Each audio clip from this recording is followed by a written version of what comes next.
From its mythical origins to the reality of empire, stretching from Britain in the north to the fringes of the Sahara in the south, Spain to Israel, the Nile to the Rhine.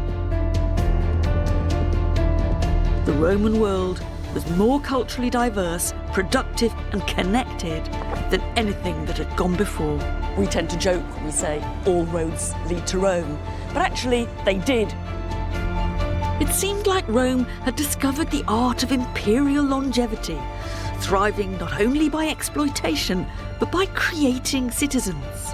And at the very top of the pile was the emperor. We probably have to kiss his feet. But the Roman Empire was more vulnerable than it looked. There was conflict and there was resistance, both from the outside and within. This was Romans attacking Romans. So why did the Roman Empire come to an end? Or did it? Or did it? That's interesting.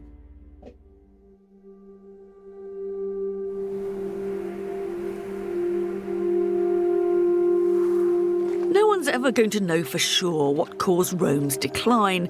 It's not the kind of question that you can ever answer once and for all. But I'm going to unpick a story that makes sense to me. And I'm starting at one of the most recognisable and puzzling monuments in the Roman world. The 115-kilometre-long Hadrian's Wall that spans northern Britain.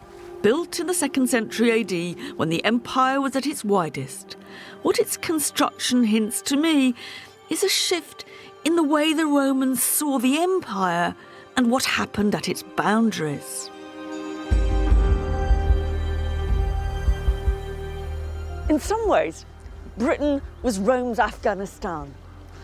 The Romans always found it terribly hard to get the upper hand, particularly in the north of the country. It wasn't that there were loads of pitched battles between Romans and barbarians, but there were decades of terrorism and guerrilla warfare. So, history repeats itself. I mean, whenever there's guerrilla warfare, I mean, it's just infinitely harder to establish a foothold, I guess, for the attacking side. So, that's kind of interesting. So, another thing to note. The wall must have been something to do with controlling that. But it was never a straightforward defence against the enemy. It was more a Roman statement. This really is an aggressive structure, ploughing through the country from one side of it to the other. It seems to me there's two things going on here. First of all, it is a major symbol of Roman power, and it's speaking to those people out there to the north and to those down there to the south. But there's also a new idea of what an empire is that's at stake here. They're starting to say the empire has an edge, it has a boundary. And they're doing that here and in other places in the empire. And this is the start of the empire being mapped. And that made a big difference. As we know now, the moment there's a physical barrier, whether it's a wall, a fence or a river, it doesn't just keep people out, it also entices them in. And there was an extra urgency to that when almost everyone inside the empire was a full Roman citizen, almost everyone outside not. It wasn't a simple standoff between insiders and outsiders, Romans and barbarians. The frontiers of the empire were always pretty porous in our terms. You even find so-called barbarians serving in the Roman army. All the same, there was a whole series of flashpoints that put the empire on the defensive. So was it the inclusion of everybody that led to the downfall? I mean, is that what I'm seeing? Against invaders, against waves of refugees, and against economic migrants. And to be honest, it was quite difficult to tell the difference between those three. The effect of all that was somehow to turn the empire inside out. The centre of things was now on the margins. That's where more and more Roman cash was spent. It's where more and more Roman resources were eaten up. And it's where the decisions that really mattered were taken. In a way, the Romans on the frontiers, the soldiers and the generals became the key power brokers. The change was dramatic. In the 3rd century AD, emperors were usually raised to power by the legions, with little or no reference to the authorities in Rome itself, and they didn't last long either. Most of them barely had time to issue some coins and put up some statues before they were gone, often assassinated by the supporters of the next guy on the throne. One of this lot was Elagabalus, parachuted onto the throne by his granny and an army legion. If you believe the stories, he was a nasty piece of work, making Nero or Caligula look like pussycats. Bellissima. He was particularly well known for his flamboyant banquets. A meal with him was an experience to die for, and sometimes literally. The food was about as far out as you could get. Nightingale's tongues and ostrich brains were particular favourites. But it was artful too. He was particularly keen on colour-coded banquets.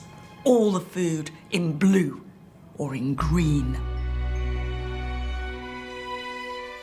But there were risks. If you were at the bottom of the pecking order, you didn't get real food at all. You just got model food in wood or plaster.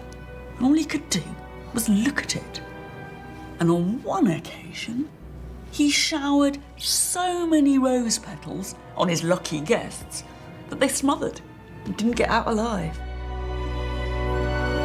No, that's not real. No.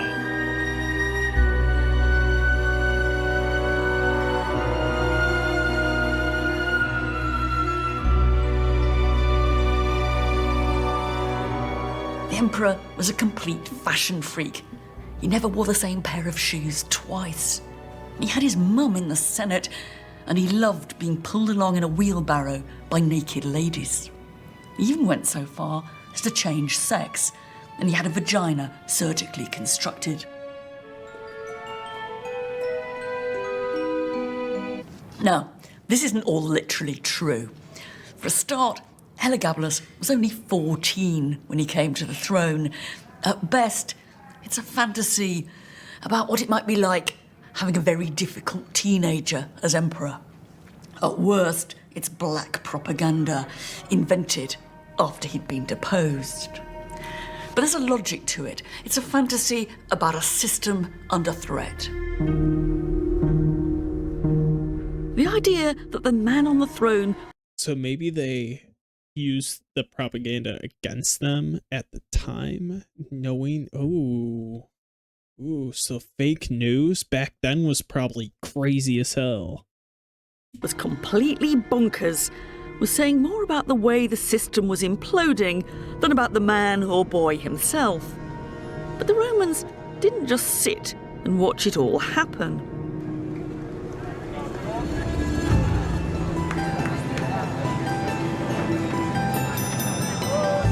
And the best way to explain how they tried to restore order Prego, signora. Grazie mille. Buon appetito. is with another meal. This is called pizza romana. And one thing's for Pizza. sure, no Roman ever ate it, because for a start, they didn't have tomatoes. But if you suspend disbelief for a bit, it's quite a good way of visualising the problems the Roman Empire's facing. The pizza is the empire. Rome is a tomato in the middle. Problem number one, the empire's very big. Communications across it, very slow. But Rome's here. It's really weeks away from getting its commands out to the frontiers. So what do they do about it? Well, as usual, the Romans improvised. They decided to cut the empire in two. It's quite difficult cutting an empire in two. And you can even go further. You can say, divide the empire into three with 3 joint emperors. You can even divide it, you can cut it, you can even divide it into 4 with 4 joint emperors. The advantages of this are obvious. You get manageable chunks to administer. 1 emperor for that, 1 for that, 1 for that, 1 for that. The disadvantages are obvious too. This guy decides he wants to have this person's share, and so you get conflict. And what looked as if it was kind of devolution turns out to be disintegration. The other problem they deal with is what to do about Rome. And here we get another kind of devolution. You get a series of mini capitals, and these are the olives, for different parts of the empire. That one, let's say, is in the east, that's Nicaea. This is Trier in Germany, or Ravenna or Milan in Italy. And those cities can be administrative centres for the different bits, and that makes all the kind of problems of communication and so forth much easier. What do you do about Rome in the middle, when all the decisions really are being made in these other capitals? Well, the answer is that Rome stays So delegation doesn't work. Okay. looking lovely, it stays being a grand symbolic centre, but it's not really doing anything. In a way, this poor old tomato has become a bit of a white elephant. The city of Romulus no longer controls the Roman world. Of course, it remained hugely symbolic, but some emperors ruled their slice of territory without ever even going to Rome. One-man rule, established by the first Emperor Augustus, was for a time devolved to multiple emperors in a divided empire. And this is the grand imperial throne room of the mini capital at Trier in Germany. It's a building with some powerful messages. It's telling us, for one thing, that Rome was no longer the centre of Roman power. But in its modern reincarnation, there's a clue to an even bigger revolution that was taking place within the empire. It was later converted into a church, and as we'll see, that was no accident.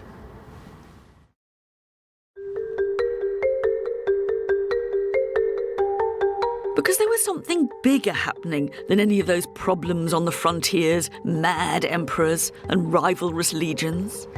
The entire Roman belief system was being challenged. And to understand that, we have to go further back into Roman history to see how the relationship between the gods and the Roman state had traditionally worked. Who wins? That's the real question. This is a Roman temple. You wouldn't come here for services or to be preached at. You wouldn't come to get married or to be part of a congregation. The chances are it'd be locked up most of the year anyway, guarded by some grumpy custodian. But if you did get inside, one thing you certainly would have seen is a statue of the god. That's the basic function of a Roman temple, to house the divine image. And that's what temples were often called in Latin, ides, houses. And temples were everywhere.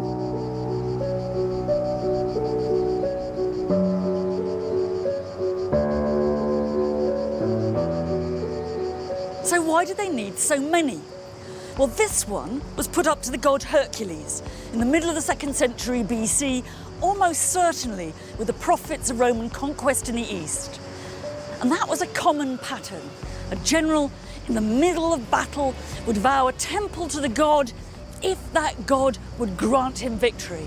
And when the general returns to Rome successful, he uses part of the spoils to finance the building. In a way, temples are public reminders of the god's support for the Roman state, and they underline the axiom that Rome can only be successful if it keeps the gods on its side. And gods is, of course, plural. It might seem obvious, but there were loads of them. And to us, the interaction between them and the Romans Which one's the can most look a bit important? contractual, even mechanistic. The Romans didn't believe in their gods. They didn't have internal faith in our sense.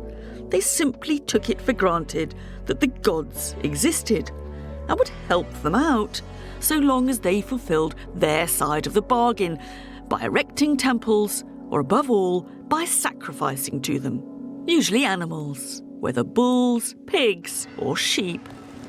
And we can glimpse how important that was in this once splendid sculpture, now a bit stranded in a Roman backstreet.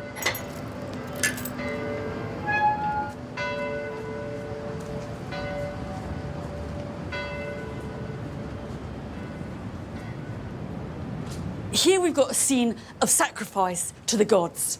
On the lower panel, there's a bull actually being slaughtered. And above, the emperor is pouring some kind of libation onto an altar. You can find hundreds of scenes like this across the Roman Empire. And the point they're making... So why was sacrifice so, important back in those days? I really don't get it. Is it that that's one question I have. Is that one of the functions of the emperor was to manage the relationship between humans and the gods. Religion and politics were bound up together.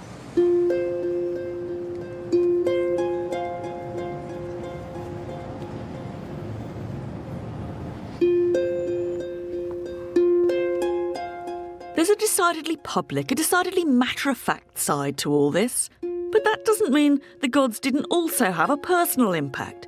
On the contrary, they permeated the lives of the Romans. It was a world full of gods.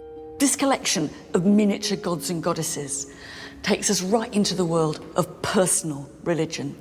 These are private objects. There were thousands of them across the Roman Empire, in people's pockets, on their mantelpieces at home, in temples and in shrines. They're kind of like everything from fridge magnets to objects of devotion, all rolled into one. This was an incredibly complicated religious world. We're not dealing here with 12 gods and goddesses sitting up on Mount Olympus, each with their own job to do. Venus, the goddess of love, Mars, the god of war. That's what I learned at school, but it's very misleading. This is much more a question of a whole range of different divine powers which control the world in different ways and help us make sense of it. That might be questions of where did human life begin, or much more practical things like, will I get across the sea safely? In that case, you might have decided to turn to the god Neptune, the god of the sea, but equally you might have approached Minerva, who had to do with the craft of seafaring, or Hercules, who protected humanity in their struggles against adversity. Or you might equally have turned to Mercury, the god who helped you get places and helped you make a profit. This was an extraordinarily flexible religious system. So there was thousands of gods, which is probably the downfall of what caused the Rome. Is that what they're saying? That it was the religion that made it go down? In which people made their own religious choices and they created their own religious world.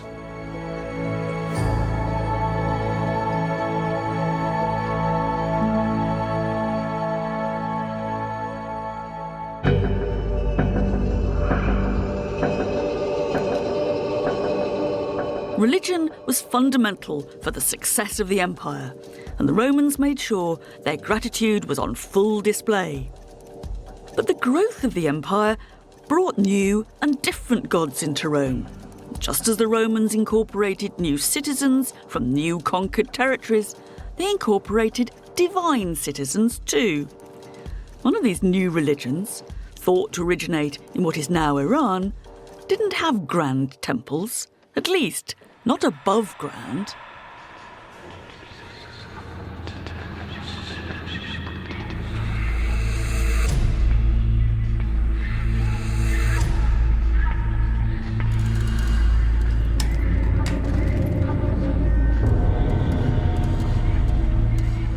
This is a wonderfully preserved temple of the god Mithras on an absolutely standard pattern all across the Roman Empire. They look a bit like this. It's dark, enclosed, and it was almost as hidden away then as it is now. It's actually all been done a bit on the cheap. This marble floor looks impressive enough, but it's obviously come from a Roman skip. And up here, they've even made their little steps by cannibalising some old inscription. Using whatever they could lay their hands on, they created an underground religious world, a cave, which was thought to be an image for the cosmos itself. This was a place where people came together to worship. Now, what did they worship? Let's see. The worshippers would have reclined here just as if they were dining, and presumably whatever ritual went on in the middle. To judge from the image of Mithras himself, usually shown killing a bull, animal sacrifice was central, even if other details are pretty mysterious.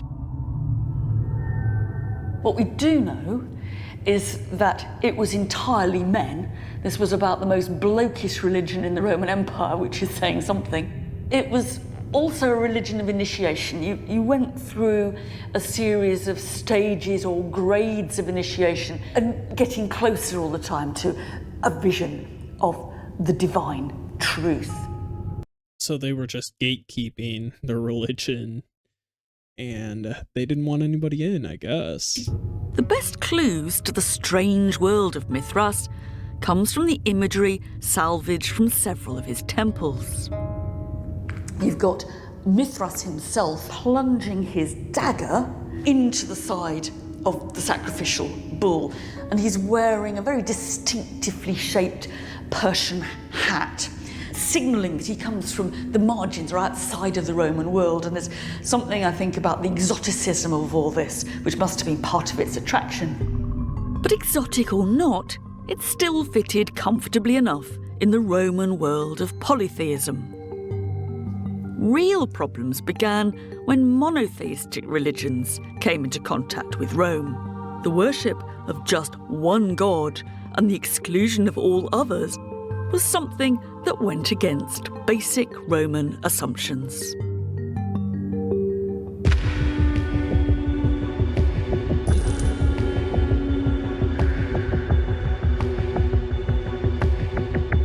Judea was made a province of the empire in 6 AD.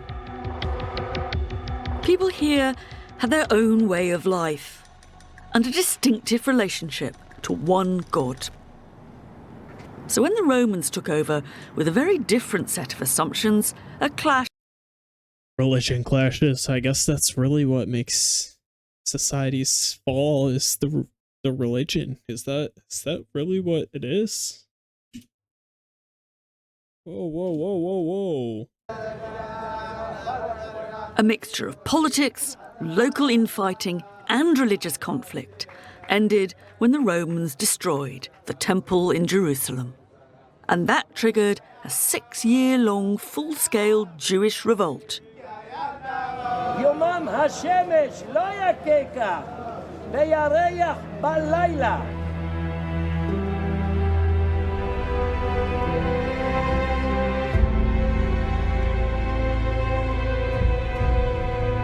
The end of that war came at a desert outpost called Masada.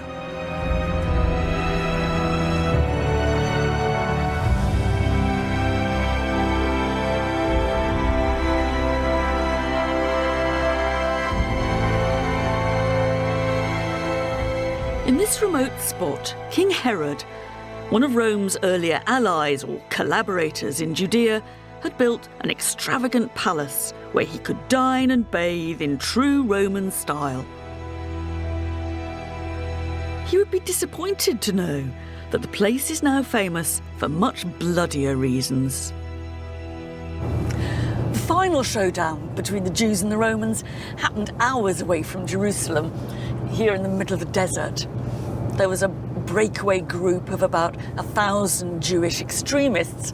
They were terrorists in the eyes of some Jews, as well as the Romans. And they'd seized Esada, and they were holding out there years after the temple in Jerusalem had fallen.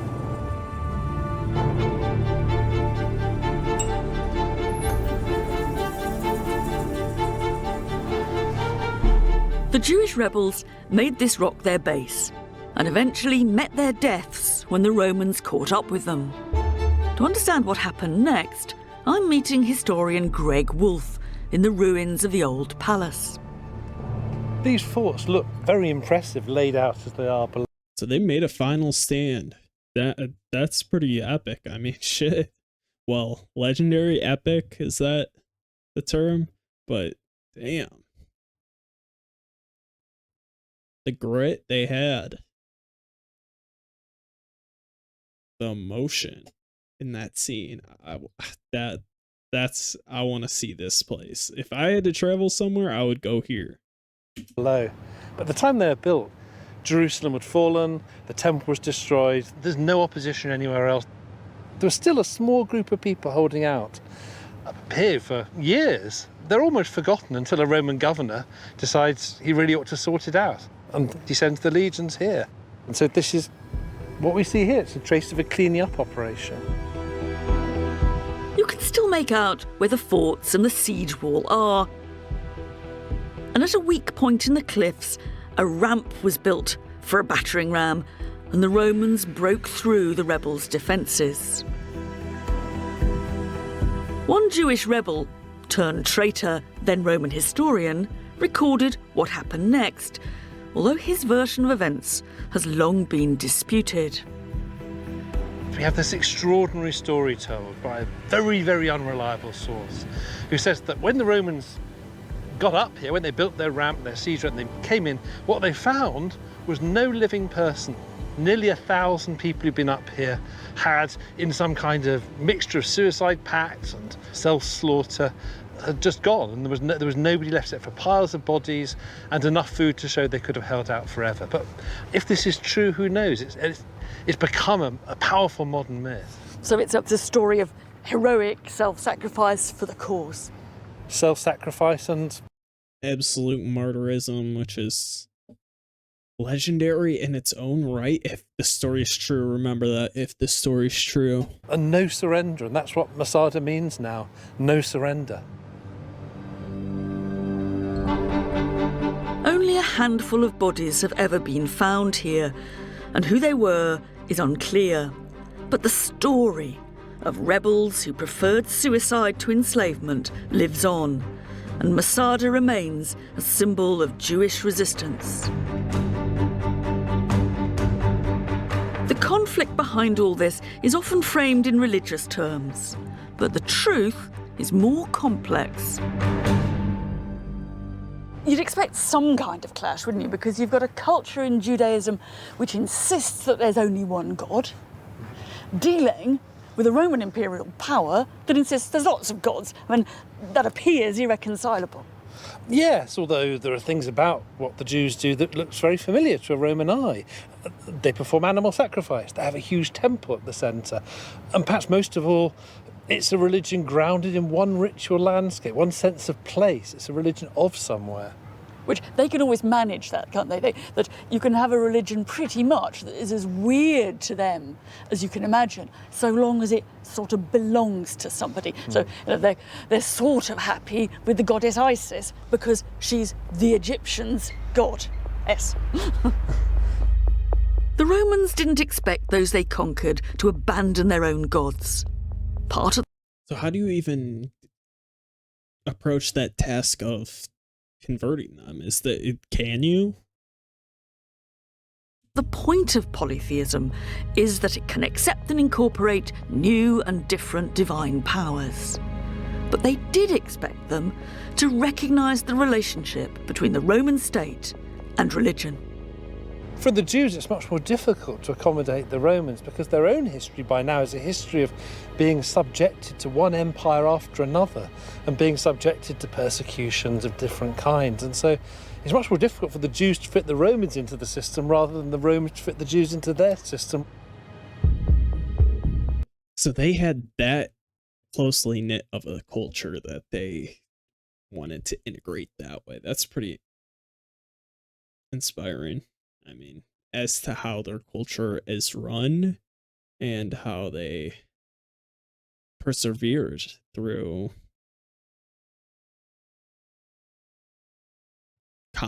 being conquered. I mean, that's pretty poignant. Pogiant.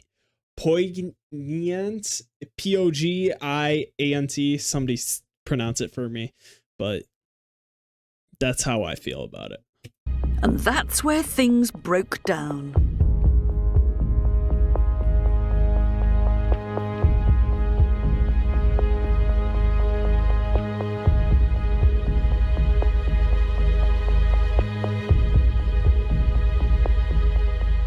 Over the next 200 years, there were more bloody chapters in the history of Jews and Romans. But to see it from the Roman point of view, what's just as remarkable is how far they managed to accommodate Judaism within the empire. They used taxation as a means of control. Roman emperors received delegations and complaints from Jewish communities. Individual Jews progressed high up in the Roman administration. And in many ways, Judea was a prosperous little Roman province. But for one offshoot of Judaism, and that's Christianity, it was to be a very different story. In the turmoil of conflict between Rome and Judea, one Jewish rabbi had developed new ideas. His name was Jesus. The saying, "It's coming in. This is the goat. Another goat coming in. Swinging and banging. Come on, let's see it." sayings of Jesus, as they were called, were only written down later. But it's clear enough that for the Jews, he was preaching blasphemy. And at the beginning, at least, for the Romans, he was just another troublemaker. However exactly the story went, he was arrested, put to trial, and sentenced to death, Roman style, by crucifixion. The Romans must have thought, problem solved. But it was only the start. It was near here that Jesus came to be crucified, probably on some charge of civil disobedience. It's very hard to know exactly what was going on because the story has been rewritten and reinterpreted and embroidered ever since. But we can be fairly certain that the real Jesus was the leader of some small Jewish splinter group, and that in the decades after his crucifixion, he was almost reinvented as the founding symbol of a new religion which attracted followers more widely across the empire. There weren't, to start with, actually all that many of them, and they believed a variety of different things that we wouldn't recognise now as Christian. But at the core of it all, there was a new ideology that was challenging from within the empire itself old Roman certainties about how the world worked. And this challenged it so much that they effectively, did they ban it? I mean, would they? I mean, I feel like they would celebrate it. I mean, it's tough, but we'll see. Today, Christian pilgrims from all over the world flock to Jerusalem to visit the spot where Jesus was buried. In the appropriately named Church of the Holy Sepulchre.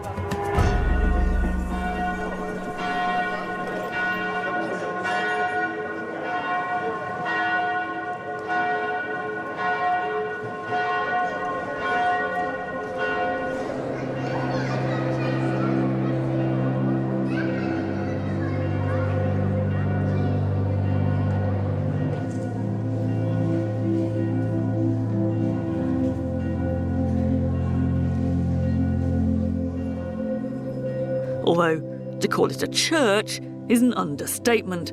Under one roof, a bewildering array of Christian sects fight to be heard.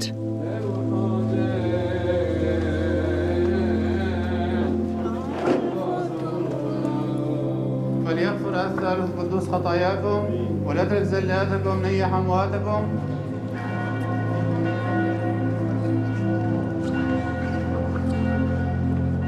And the biggest queue of pilgrims and curious tourists is by the shrine that surrounds Jesus' tomb.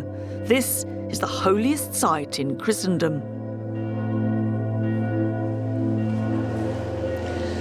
The idea that Jesus rose from the dead would have been the least puzzling part of Christian teaching for most Romans. There was a combination of far more radical ideas than that. It wasn't just that there was only one God.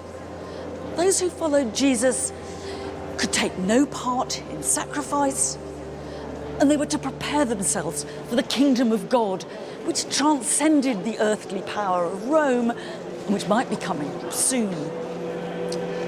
Add to that the very strange notion that poverty was a virtue, not a misfortune, and some pretty hard-line views about sex.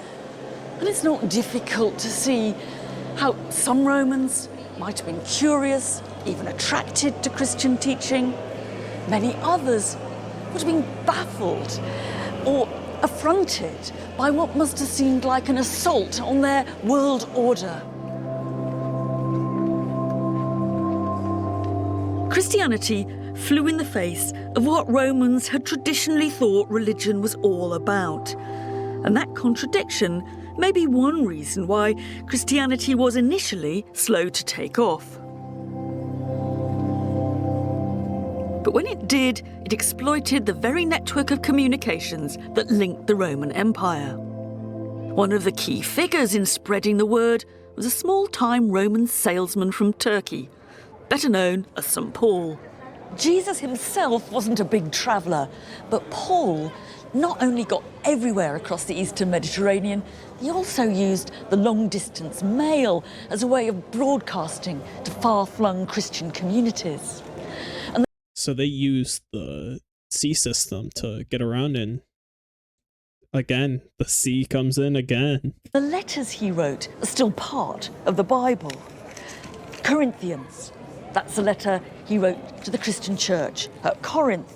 And he's writing to the people at Thessaloniki, to the people at Ephesus, the Ephesians, and to the Christian church in Rome. They're part pep talk, part instruction, and not all of it's entirely to my taste. Man is the head of woman, he says. It's never going to be my motto.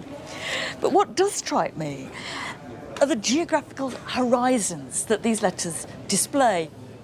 He talks about being in Macedonia and going to travel to Ephesus and then move on to Corinth. It's the connectivity of the Roman Empire that these Christians are exploiting.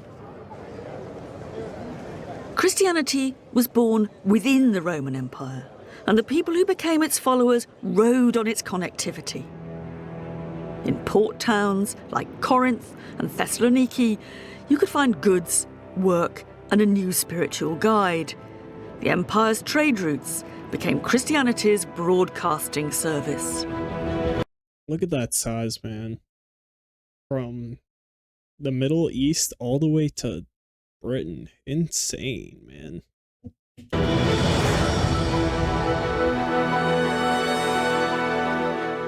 Years after Jesus' crucifixion, there were small groups calling themselves Christian across the empire and in Rome itself. Though there were not many in total, perhaps 200,000 out of an empire of 50 million, and there were very different shades of Christian too. This is a tombstone that really parades its Christianity, and the key word is this, written in Greek. It's ichthus, which means fish.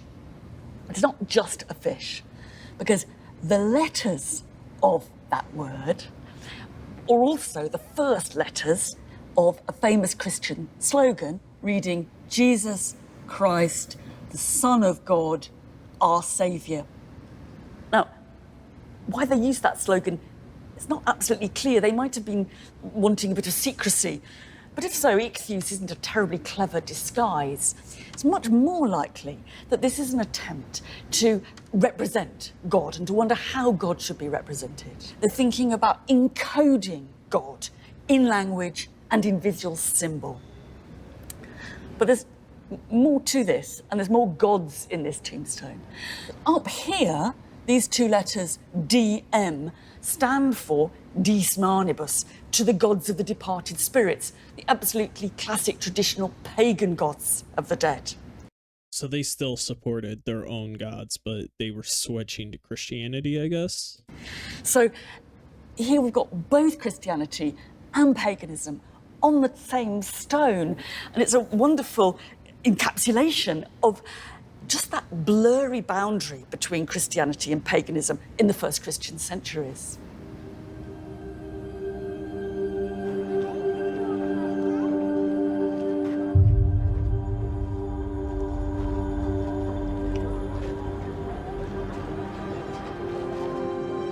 Most Christians in the Roman Empire probably inhabited that blurry boundary. But a few were much more hardline, overachievers, extremists you might almost call them, who came into conflict with Roman authorities and went to their deaths for refusing to sacrifice to the traditional gods.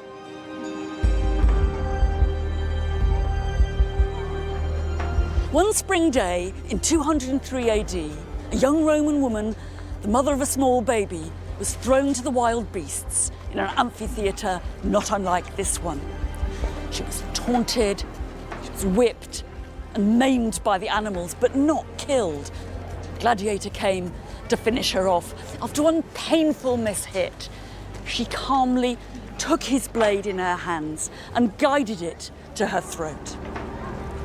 Her name was Vibia Perpetua, and her only crime was to be a Christian.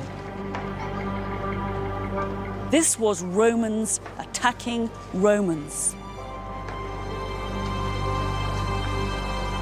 Damn, so that is another thing, is they attacked each other, so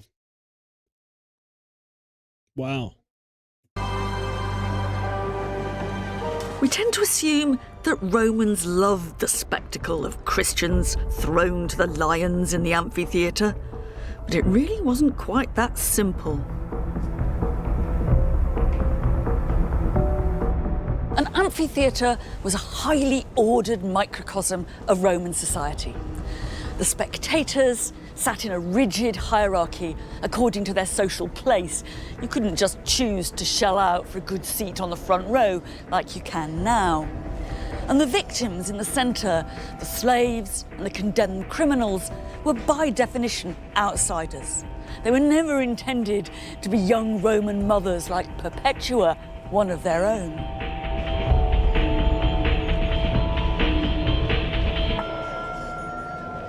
It's hardly surprising that her prosecutor tried to get her to think of her young baby and to recant her faith.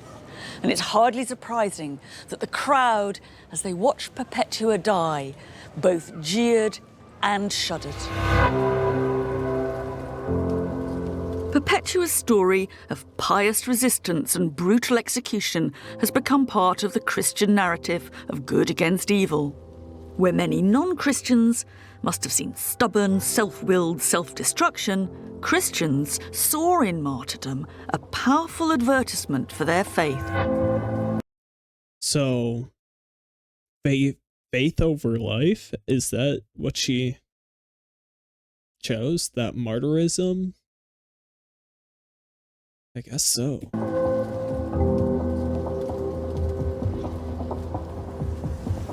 Long after their moment in the arena, stories of the killing, the torture, and the excruciating suffering were told and retold in meticulous and sometimes lurid detail. The bravery of the martyrs in the face of sadistic cruelty seemed to validate the faith for which they died and to offer other Christians an example they might glorify, though not follow. Quite why the Roman authorities chose to send them to their death remains something of a puzzle.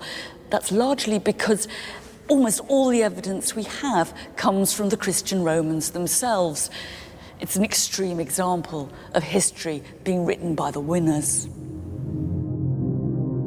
If we try to see it from the side of the Roman authorities, the fact that the Christians refused to sacrifice threatened to disrupt the good relationship between the state and the divine powers, which ensured the success of the empire. It was pure treachery.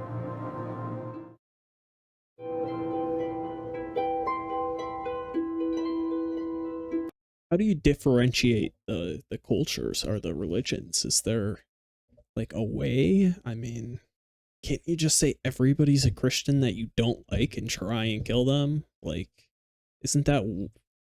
I'm pretty sure that's what they would do.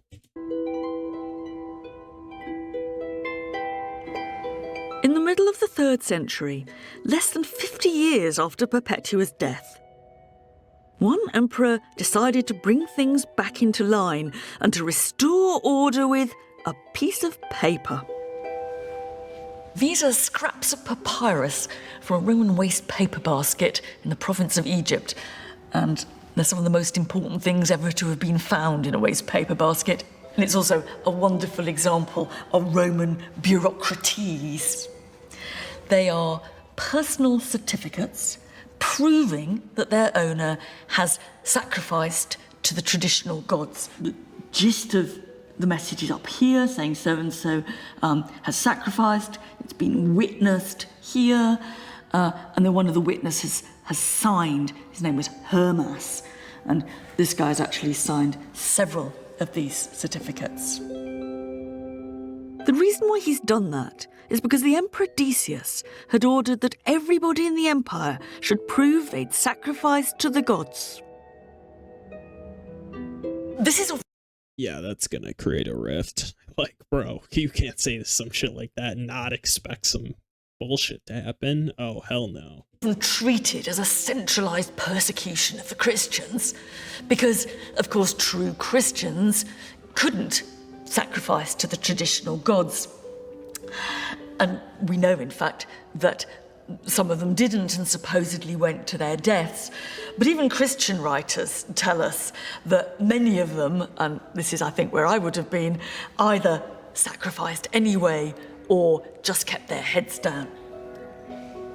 What's going on in the emperor's mind is also rather different, I think. I'm sure he's not planning more bloody spectacles of Christians versus lions. What he's wanting to do is to ensure that every single one of his subjects signs up publicly to the institution of sacrifice, which is the ritual that ensures the proper relationship between the Roman state and its gods, and ensures Roman success. I mean, in a way, this is a clumsy and rather heavy-handed attempt to restore political and religious order to the Roman world.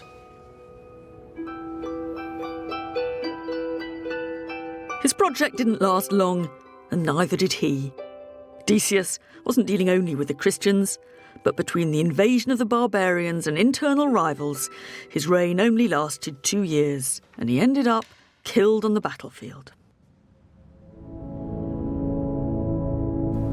It would have been beyond the wildest dreams of Perpetua and those who died like her, that in less than 100 years, Rome would turn in exactly the opposite direction. So let me guess, they made it their main religion and proposed it as something that should be available for all? Is that what they did?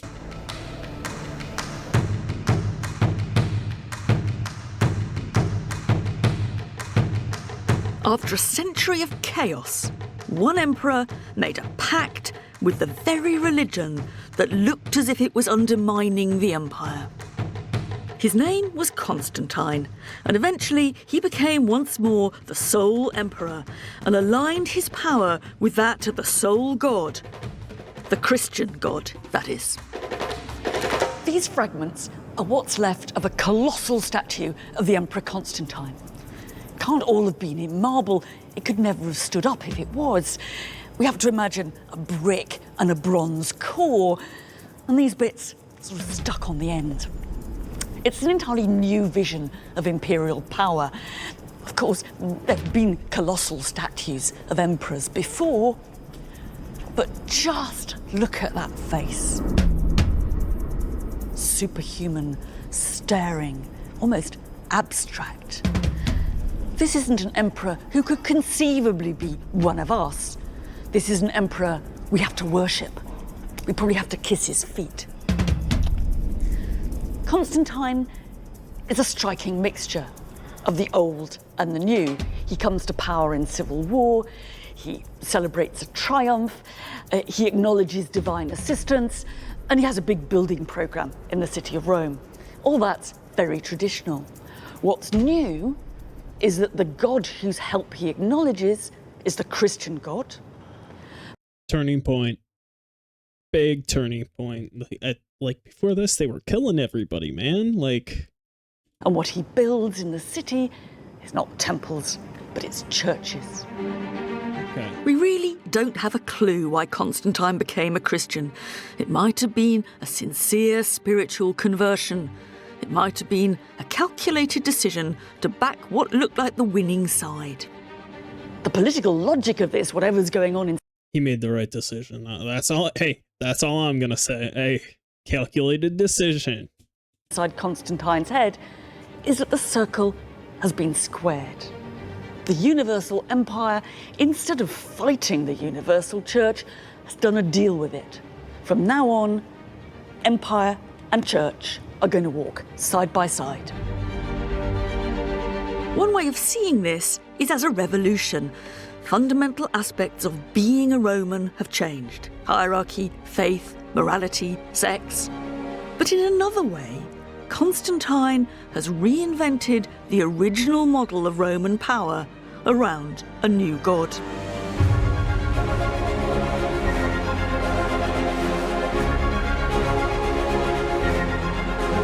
And he sealed the deal by building a new capital, which eventually became the New Rome. Constantine's city was Constantinople. We now know it as Istanbul.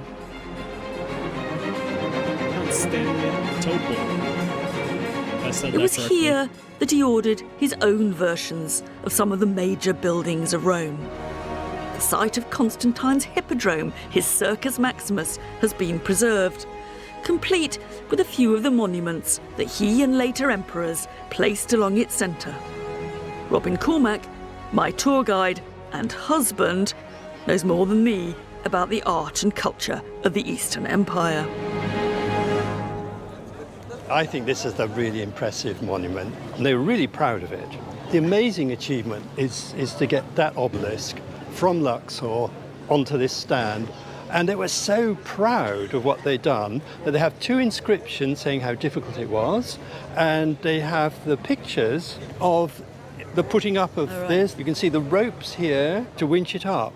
This is Roman technology as it ever was. At its best. But why did Constantine choose to build his city here?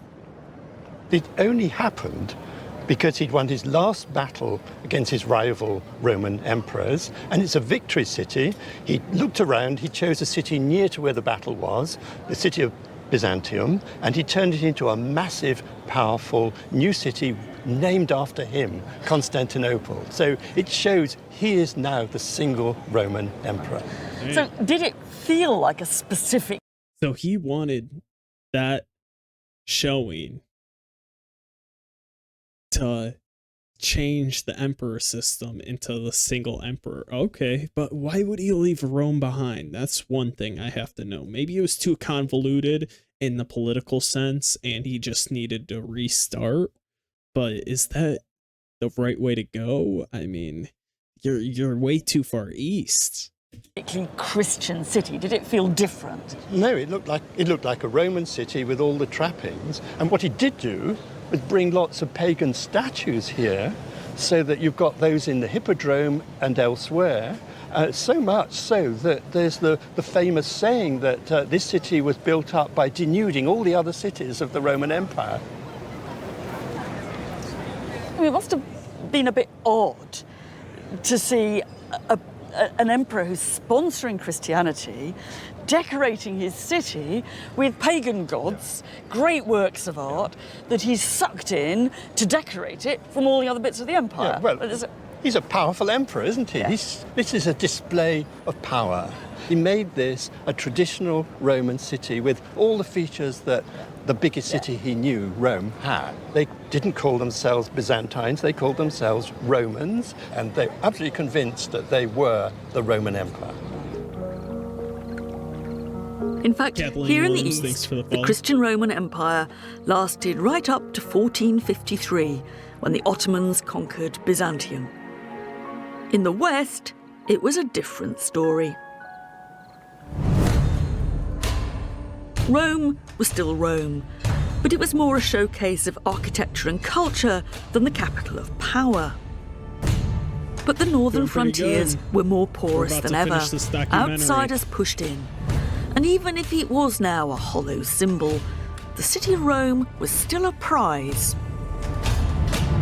Driven by the Huns, various tribes like the Visigoths, the Ostrogoths and the Vandals moved towards the Western Empire. Damn, so they lost control of their capital city, but they moved east. So low-key, they kind of saved it. That was kind of clutch. Legendary sack of Rome didn't happen once, but 3 times. Roman armies were defeated, citizens were killed, and the city itself was looted and pillaged. Yeah, he kind of clutched up. He said, fuck it, we're going east. Stream's going pretty good. Thanks for tuning in, bro. The very words barbarian and vandal now conjure up a picture of wanton destruction of all that's civilized.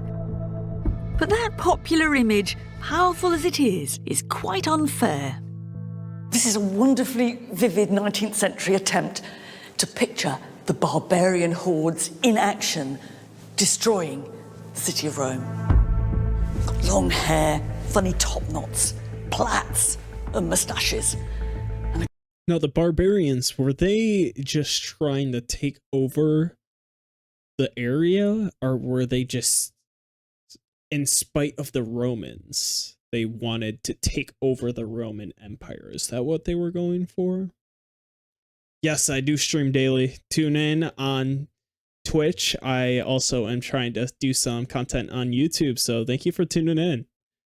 A couple of them are trying to topple one of the symbols of imperial power. And their mates are getting their torches ready to set the place ablaze. Actually, the world of the New West was nothing like this. It's true that political unity had collapsed and there was plenty of destructive military conflict. But what emerged was a series of rival powers who were in effect mini-Romes, who were trying to buy into the prestige of Rome and Romanness rather than trying to buy out of it. They sponsored Latin poetry, they developed the traditions of Roman law. So they basically took the model that was already tried and true, and they built off that. Again, they just build off their own history, which is pretty interesting. You can be a great streamer. Yeah, I know. I'm trying. Hey, I'm trying. And they were more likely to be restoring the monuments of the Roman past, not trying to pull them down. The empire, in a political sense, had gone, but the cultural hegemony of Rome remained, even in the West. These people were not Romans, but they were imitating Rome, much like many modern empires have done ever since. With these barbarians imitating the Romans so closely, can we really call it the fall of the Roman Empire? How do you decide how or when an empire starts or ends? What counts? Is it territorial control? Is it law or culture? I feel like it started as the conquerors and well, it started with taking the land of their neighbors. So I feel like it was inherently about battle, but mean, can you ever get rid of what you started with? I mean, can you? That's a question. Pretty good stream, thanks, bro. Is it the Roman brand?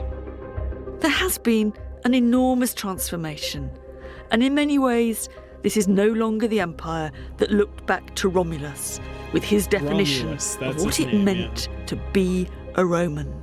It's a Conquering, transformation, a distilling. revolution almost, that I see clearly here in what was once Rome's mini capital of Trier in Germany, in the grand imperial throne room that later became a church. So it's that switch, the switch to Christianity is a very pivotal point in this. It's maybe what happens. So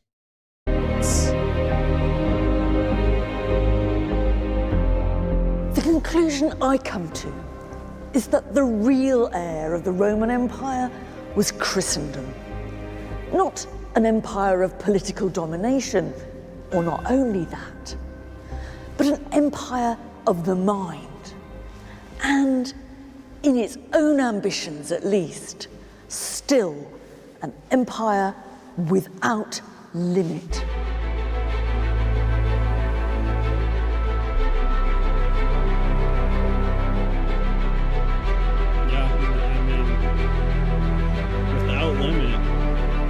From the mythical beginnings of Romulus and Remus thanks, bro. to the political and military systems that enabled expansion, it's the image of Rome that, for better or worse, has acted as a benchmark for so many later empires. Britain, Russia, America, even Nazi Germany have all tried to recreate what they saw as the glory of ancient Rome. And they haven't avoided some of the same problems, dilemmas, and conflicts of imperial rule. That's facts. Today in the West, we still wonder where our boundaries lie and what limits should be placed on inclusion. We've inherited the Romans' ambivalence too, questioning whether the ends ever justify the means, the tears alongside the victory parades.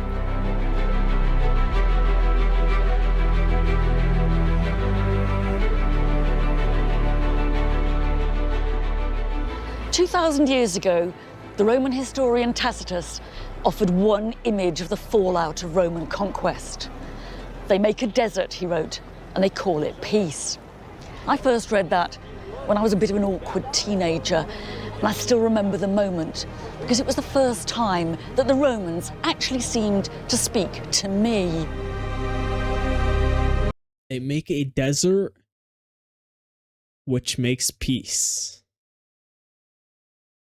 That's moving as to how they developed an area of truth that they saw in their own eyes. I guess that's what they were trying to do. It was the brutal clarity of it that was so striking. And I guess that ever since, however much I've admired the Romans, however much I've been repelled by them, they've always held my attention. For me, it's the conversation that we can still have with the Romans that's so important. A conversation that makes us think harder about ourselves and about the ideas and problems that we have in common with them. There's a little bit of the Romans in the head of every one of us. And that's why Rome still matters. Damn. All right. Well, I would give that documentary 8 out of 10. That was pretty interesting. If you guys want to watch more, hey, tell me more what to watch. Let me know. That was pretty cool though. What's next? What should I watch next? That's the real question. Hey.